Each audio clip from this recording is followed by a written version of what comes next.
Good morning, students. Today I am going to start image formation for concave and convex mirrors. First, we have to learn some rules of rays of reflection, ki how they are going to perform in the concave and convex mirrors. So first, I am going to take a parallel ray. It is a parallel to the principal axis. This one is the principal axis C to P. This is our principal axis. अगर हमारी कोई भी रे जो light रे है वो parallel में आती है इसके, तो वो कहाँ रिफ्लेक्ट होती है? हमेशा फोकल पॉइंट की तरफ रिफ्लेक्ट होती है या फोकस की तरफ रिफ्लेक्ट होती है. ये कौन सा केस है? कॉनकेव मिरर में भी है, कॉन्वेक्स में भी सेम ही होगा. जब तक हमें ये रूल्स याद नहीं होंगे, जो 4 रूल्स हैं, तब तक हम कोई भी इमेज फॉर्मेशन नहीं कर पाएंगे. तो फर्स्ट है, अगर कोई लाइन पैरेलल में आ रही है तो रिफ्लेक्ट होके फोकस पर आ जाती है. And the second one is, अगर हमारे पास कोई जो रे है, लाइट रे है, जो फोकस से होकर जा रही है, तो वो रिफ्लेक्ट होगी parallel to the principal axis. अगर कोई लाइट रे हमारे पास ऑब्जेक्ट से आ रही है और कहाँ फोकस से होकर आ रही है, तो वो कहाँ रिफ्लेक्ट हो जाएगी? Parallel to the principal axis. ये एक दूसरे के अपोजिट होते हैं. जो पैरेलल में आ रही थी वो फोकस पे आ रही थी, और जो फोकस पे आ रही है वो फिर लाइन के पैरेलल में रिफ्लेक्ट हो रही है.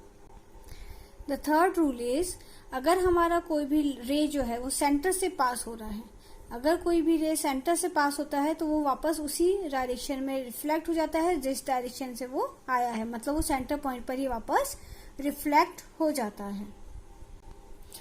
अब अगर हमारा कोई भी रे है जो इंसिडेंट ऑब्लिक्यू है, मतलब कोई भी टेढ़ा या तिरछा किसी एंगल से हमारे पॉइंट्स पर रिफ्लेक्ट हो रहा है, तो वो प्रिंसिपल एक्सिस के टूवर्ड्स किसी दूसरे पॉइंट पर रिफ्लेक्ट होगा और सेम एंगल बनाएगा जो कि उसने इंसिडेंट पर बनाया था. ये हमारा reflection of law of reflection में भी हमने पढ़ा था कि इंसिडेंट और रिफ्लेक्टिंग एंगल जो होते हैं वो दोनों सेम होते हैं. सेम यही रूल कॉन्वेक्स मिरर में भी होंगे. जो रे का रिफ्लेक्शन होगा, अगर अब हमारे पास कोई भी जो रे आ रही है वो पैरेलल टू प्रिंसिपल एक्सिस आ रही है, तो वो फोकस की तरफ टर्न हो जाएगी, है ना. ये जो रे आ रही थी फोकस की तरफ टर्न हुई, लेकिन अब ये जो हमारा रिफ्लेक्टिंग मिरर होता है ये किस तरफ है? यहाँ तरफ है. ये हमारा मिरर है, तो ये क्या होगा? ऑब्वियसली ये अंदर तो जाएगा नहीं, तो ये इसके अपोजिट डायरेक्शन में रिफ्लेक्ट हो जाएगी और ये दोनों ये ऐसे बिल्कुल पैरेलल में जाएगी. ठीक है, इसी के पैरेलल में रिफ्लेक्ट हो जाएगी, इसका डाइवर्ट हो जाएगी या डाइवर्जन भी बोलते हैं इसको. नेक्स्ट पॉइंट है हमारा, अगर कोई रे जो है वो फोकस की तरफ आ रही है ना, तो ये क्या होगा? पैरेलल टू एक्सिस हो जाएगी. किसके पैरेलल में हो जाएगी? प्रिंसिपल एक्सिस के पैरेलल में रिफ्लेक्ट हो जाएगी. सो ये 2 रूल्स होते हैं वो सेम आपके कॉनकेव मिरर जैसे ही है, कॉन्वेक्स में भी. अब ये सेंटर पे अगर कोई आ रहा है, सेंटर की तरफ आ रहा है, तो सेम डायरेक्शन में उसी डायरेक्शन में रिफ्लेक्ट हो जाएगी, मतलब सेम पाथ फॉलो करेगी. ठीक है, ये भी हमारे पास सेम रूल था कॉनकेव के लिए. यहाँ पर भी सेम रूल है कि अगर हमारा कोई रिफ्लेक्टिंग सरफेस पे आई एंगल बना रहा है तो वही वो आर एंगल भी बनाएगा. तो दोनों जो एंगल्स होंगे आई इजिकल टू आर होंगे. अगर कोई तिरछी या टेढ़ी मेढ़ी रे हमारे लाइट जो है मिरर पर आ रही है, तो क्लियर. अब जो हमने रूल्स पढ़े हैं उन्हीं को हम फर्दर देखेंगे कि अब से इमेज फॉर्मेशन कॉनकेव या कॉन्वेक्स मिरर्स में कैसे होते हैं. फर्स्ट जो हमने देखा है कि हमारा कॉनकेव मिरर है, मतलब ये हमारी रिफ्लेक्टिंग सरफेस है और ये पेंटेड सरफेस है. अब रिफ्लेक्टिंग सरफेस पे अगर मान लीजिए हमने कोई ऑब्जेक्ट रखा है जो कि इन्फिनिटी पर है, तो हमारा जो रे है वो ए से ट्रेवल करेगा यहाँ पर इस तरफ. यहाँ पर मान लीजिए आपने इसको कर्व का नाम दे दिया एम और एन की तरफ ये पैरेलल में आ रहा है. तो हमारा फर्स्ट रूल था, जब भी कोई लाइन पैरेलल में आती है तो कहाँ जाती है? रिफ्लेक्ट होके फोकस पे जाती है. सेम अगर कोई यहाँ से भी लाइन आ रही तो वो कहाँ गई? फोकस पे गई. तो अब हमारे इसमें क्या समझ में आ रहा है? इसकी पोजीशन क्या हो गई इस वाले की, कि फोकस पे बनेगा. बहुत छोटा बन रहा है क्योंकि दोनों क्रॉस होके कहाँ मिल रहे हैं? पॉइंट साइज मिल रहा है, तो ये बहुत ही छोटा बनेगा. पॉइंट साइज इमेज बनेगी. पोजीशन इसकी जो होगी वो फोकस पे होगी, और ये जो हमारा ऑब्जेक्ट था वो कहाँ पे था? इन्फिनिटी पे रखा हुआ था. और रियल इमेज होगी और इन्वर्टेड होगी. अगर हम ये बोल रहे हैं कि जो भी इमेज बनेगी वो रियल बनेगी बट इन्वर्टेड होगी. इन्वर्टेड मतलब उल्टी बनेगी. अब नेक्स्ट हमने किया, उस वाले ऑब्जेक्ट को थोड़ा और आगे मूव कर दिया. हमने इसको इन्फिनिटी और सेंटर के पास में रख दिया है. ठीक है, बियॉन्ड द सी से बहुत पीछे रखा हुआ है, सेंटर से पीछे रखा हुआ है ऑब्जेक्ट को।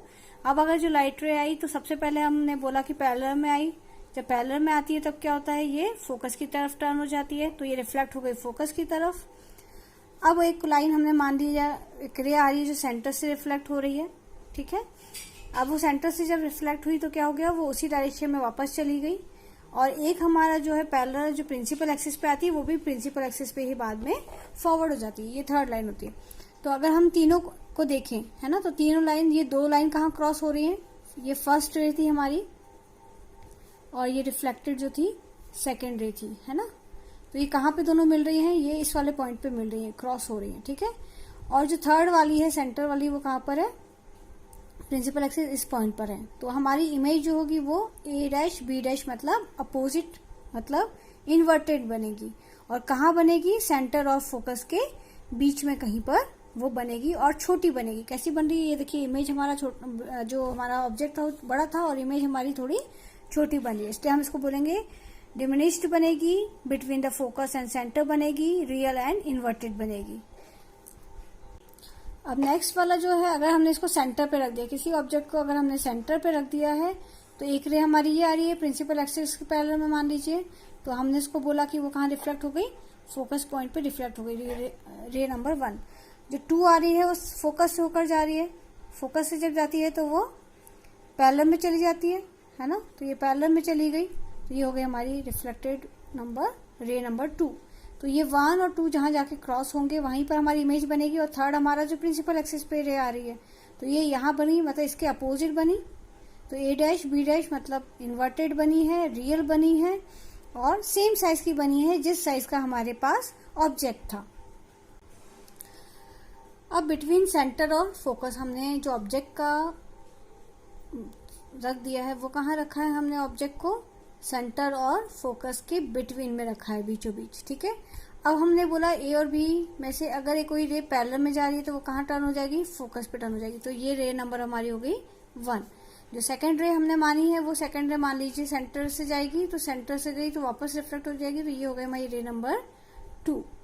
और तीसरी हमने मानी है जो कि प्रिंसिपल एक्सिस से जाएगी, वापस प्रिंसिपल एक्सिस पर ही रिटर्न हो जाएगी, तो ये 1 और यहाँ पे दोनों क्रॉस हुए 1 और 2, तो ये हमारा ऑब्जेक्ट यहाँ पे बनेगा, तो ए डैश और बी डैश बनेगा जो कि इन्वर्टेड होगा, रियल होगा और बड़ा बनेगा एज कम्पेयर टू जो हमारा ऑब्जेक्ट है। ये देखिए, ऑब्जेक्ट हमारा बहुत छोटा था लेकिन इमेज हमारी लार्ज बनी है, लार्ज बनी है, काफी बड़ी बनी है। तो जितना हम इस मिरर के पास आते जाएंगे इमेज बढ़ती जाएगी और जितना दूर रहेंगे तो इमेज हमारी छोटी रहेगी। अब नेक्स्ट वाले में अगर हमने इसको फोकस पे रख दिया है, कोई भी ऑब्जेक्ट इसे फोकस पे रखा है, एक रे हमने माना पैरेलल टू एक्सिस आ रही थी प्रिंसिपल एक्सिस, तो रिटर्न होके कहाँ जाएगी, फोकस पे जाएगी।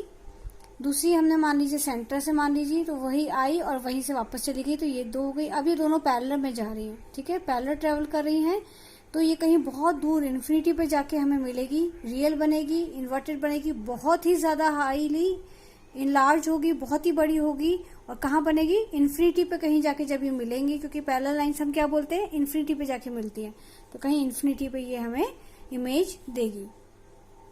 अब ये लास्ट पॉइंट है, इसमें अगर हमने बोल दिया कि फोकस के आगे रखी है और पोल के बीच में रखी है कहीं पे, तो अब हमारा जो एक पॉइंट जाएगा वो कहाँ जाएगा, मान लीजिए सेंटर पे जा रहा है, तो सेंटर पे तो हमारा रिटर्न हो जाएगा, तो मान लीजिए फर्स्ट रे हो गई हमारी। सेकंड हमने बोला पोल पे गई, जैसा कि हमें मालूम है अगर पोल पे जाती है तो उसी एंगल से वापस रिफ्लेक्ट हो जाती है, तो जितने एंगल पे गई उतने पे ही फिर से रिफ्लेक्ट हो गई है। तो अगर हम इसको पीछे ड्रॉ करते हैं तो ये आगे तो कहीं मिलेगी नहीं क्योंकि काफी दूर दूर जा रही है आपस में, तो पीछे कहीं जाके अगर हम इसको ड्रॉ करते हैं तो हमें क्या दिखता है, ये ए डैश और बी डैश जो है वो पीछे की तरफ बन रही है, मतलब ये इनलार्ज है, बहुत बड़ी है। छोटी सी इमेज थी कितनी बड़ी बन गई है। बिहाइंड द मिरर बनता है जब भी कोई, जैसे कि प्लेन मिरर्स में जब भी हमारी कोई इमेज फॉर्म होती है तो बिहाइंड द मिरर बनती है, तो वो हम मानते हैं कि रियल इमेज होती है या वर्चुअल या इरेक्ट होती है। रियल सीधी और, है ना, सीधी, वर्चुअल मतलब होता है वास्तविक और इरेक्ट मतलब होता है सीधी, मतलब हमारी जो है रियल और सीधी इमेज बनती है जब भी कोई इमेज मिरर के पीछे बनती है। तो इस वाले केस में जो हमारी इमेज बनेगी वो रियल बनेगी और सीधी बनेगी, ना कि उल्टी, मतलब ये अब अपोजिट नहीं बन रही है, सीधी बन रही है। क्लियर? और इसकी पोजीशन कहाँ होगी? बिहाइंड द मिरर होगी, जैसा कि प्लेन मिरर जैसा बिहेव करेगा ये, बट ये बहुत बड़ी होगी। और जो हमारे प्लेन मिरर्स होते हैं उसमें हमारी इमेज सेम होती है। अब इमेज फॉर्मेशन जो है कॉन्वेक्स मिरर में कैसी होती है वो देख लेते हैं। अगर हमने कोई इमेज मतलब कोई ऑब्जेक्ट लिया है जो कि हमने मिरर के सामने रखा है, ये हमारा रिफ्लेक्टिंग सरफेस है ब्लू कलर का, ये पोल है इसका, फोकस है और सेंटर है। तो फर्स्ट हमने बोला कि रे जो आ रही है पैरेलल में आ रही है, इन्फिनिटी पे हमने रखा हुआ है ऑब्जेक्ट को, तो क्या होगा, ये कहाँ मुड़ेगी? फोकस की तरफ मुड़ेगी, टर्न होगी और ये इसके अपोजिट में रिफ्लेक्ट हो जाएगी। सेम यहाँ पर भी सेम यही होगा, कोई लाइन पैरेलल में आ रही है और रिफ्लेक्ट हो गई, और ये मिडिल वाला जो है प्रिंसिपल एक्सिस पर अगर आ रही है तो वो सेम तरीके से रिफ्लेक्ट हो जाती है। तो हमें कहीं पर भी इसकी पोजीशन समझ में नहीं आएगी। ठीक है, तो अगर हम इसको पीछे ड्रॉ करके देखते हैं, क्योंकि यहाँ तो कोई इमेज नहीं बनेगी क्योंकि बहुत ज्यादा दूर दूर जा रही है, फैल रही है, तो अगर हम इसे पीछे ड्रॉ करते हैं तो अगर हम यहाँ देखेंगे तो ये फोकस पॉइंट पे बनेगी, है ना, बिहाइंड द मिरर बनेगी और बहुत छोटी सी बनेगी, पॉइंट साइज की बनेगी, क्योंकि दोनों एक ही जगह पर मिल रहे हैं जाकर, है ना। तो ये हमारा पॉइंट साइज होगा जो हमें मिलेगा, अगर इन्फिनिटी पे रखा हुआ है पॉइंट साइज बनेगा। वर्चुअल एंड इरेक्ट होगा, क्यों वर्चुअल एंड इरेक्ट होगा? क्योंकि ये मिरर के पीछे बन रहा है। जब भी कोई चीज बिहाइंड द मिरर बनती है तो वर्चुअल एंड इरेक्ट होती है और ये बहुत ही छोटा बनेगा। ठीक है, अब इसमें हमारे पास सिर्फ 2 ही पॉइंट होते हैं, क्योंकि सेंटर और जो फोकस होता है वो कर्व के पीछे होता है, क्योंकि ये एक हम बोलते बॉल है ना, तो ये सेंटर और कर्व कहाँ होंगे? फोकस जो होंगे वो बीच में होंगे कहीं, इस तरफ सिर्फ पोल होगा। तो पोल और इन्फिनिटी के बीच में अगर हमने कोई ऑब्जेक्ट रख दिया ए बी, तो वो हमें कैसा दिखेगा वो देख लेते हैं। एक लाइन पैरेलल में आई जो कि फोकस की तरफ टर्न होगी तो वो अपोजिट जाएगी, क्योंकि ये रिफ्लेक्टिंग सरफेस है। एक लाइन हमारी सेंटर की तरफ गई, एक हमारी सेंटर की तरफ गई तो सेंटर से वापस रिफ्लेक्ट होकर आएगी, और एक हमारी प्रिंसिपल एक्सिस से जाएगी। तो ये तीनों कहाँ जाके मिलेंगी? ये दोनों यहाँ क्रॉस हुई और एक लाइन यहाँ क्रॉस हुई, तो ये ए और बी जो हमारा बनेगा सीधा बनेगा पर बहुत ही छोटा बनेगा। बट ये हमारा जो है मिरर के पीछे बन रहा है। जब भी कोई चीज मिरर के पीछे होती है तो वो वर्चुअल और इरेक्ट होती है, तो ये वर्चुअल और इरेक्ट बनेगी, लेकिन बहुत छोटी बनेगी as compare to object. Clear? अब कॉन्केव मिरर के यूजेस क्या होते हैं? ये हमें टॉर्च में देखने को मिलती है। टॉर्च हमारा इस साइज का होता है, ऐसा कर्व शेप का होता है, यहाँ पे आपका रिफ्लेक्टिंग सरफेस होती है, यहाँ बल्ब लगा रहता है। अब जब लाइट यहाँ पे आती है तो ये क्या करता है, एक पर्टिकुलर हमें बीम बनाकर देता है, जिससे हमें चीजें बहुत क्लियर दिखाई देती हैं। स्पॉट लाइट में या सर्च लाइट में हम इसे यूज करते हैं, क्योंकि ये लाइट का एक बहुत बड़ा सा स्पॉट बनाती है, कॉन्सेंट्रेटेड लाइट होती है।